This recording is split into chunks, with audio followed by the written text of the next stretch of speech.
Hey guys, Action by Thought here. I'm Chris. I won't be looking at the camera much because I am driving.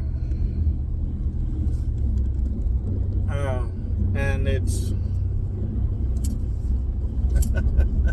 I'm not holding it either. I heard I'm putting a tangent on it, so I'm not even going to source where I got it, but just a comparison, and it's kind of a weird comparison. I'll give it that. But for those of us old enough to remember, or I don't even know if it's still out there, Silly Putty versus it was billed as slime, and it was all gross mess. To me, it was gross. But let's just call it goo, because that's pretty much what it was. The official name was slime. So I told you I wasn't holding it. I didn't see it move.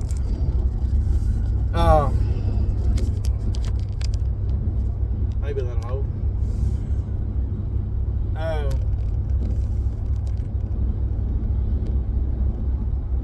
For the Christian walk, for biblical approach to life,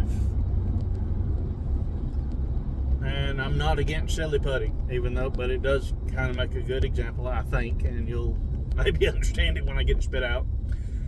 Silly Putty, we're going to call it the world with the satanic influence, because when you mash it down, I'm at a red light, that's why I'm looking at the camera. When you mash it down and then say mash it on a newspaper, or since newspapers are going out, just a book, any book, yeah, let's restrict it to newspaper, because the news is in that. And we all know that the news is a little bit skewed today in most arenas, whatever you want to call it, most offices. So, but when you pull the Silly Putty up, you've got what's printed on there for where it was covering. But what you also have is skewed backwards information, because obviously it's coming up. You're not going to be, you'd have to read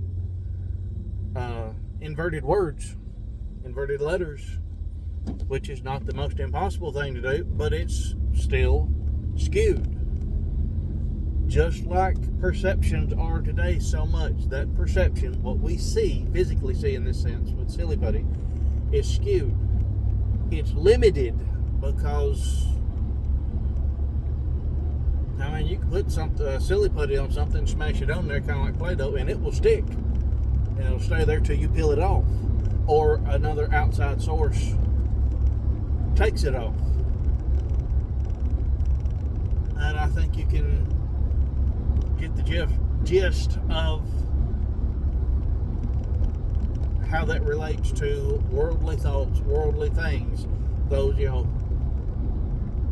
what is your Silly Putty today? What is it that you're stuck to that is skewing your information, particularly biblical information, biblical fact, the capital T truth, capital F fact.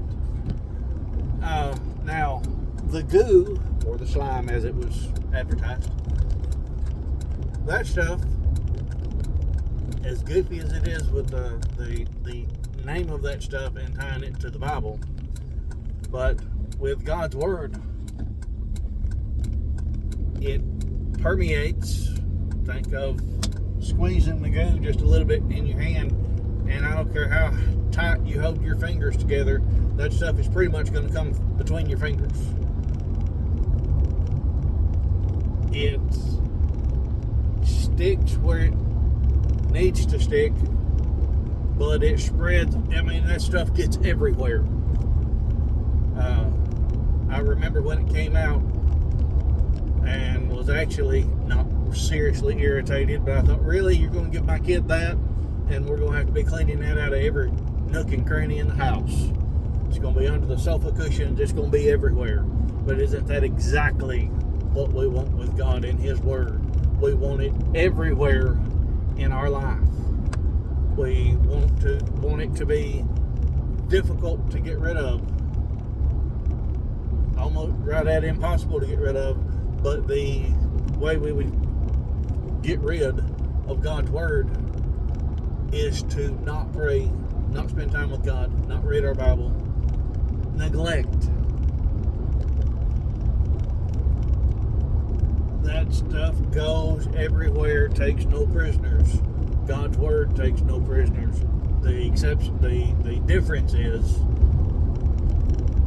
within God's Word is God's grace, His discipline as well, His punishments as well. But He's everywhere. And we want that to stick and come with us. We don't want it distorted and backwards like Silly Putty does with information when you mash it down. We want the goo to go everywhere. The goo of God. There we go. I think it's funny, but it's fitting. Anyway, just a quick thought comparison there. Let your fingers do the talking. Tell me what you think of that. I will be anxious to, or excitedly expecting to read some comments, good and bad. Let's talk about this thing.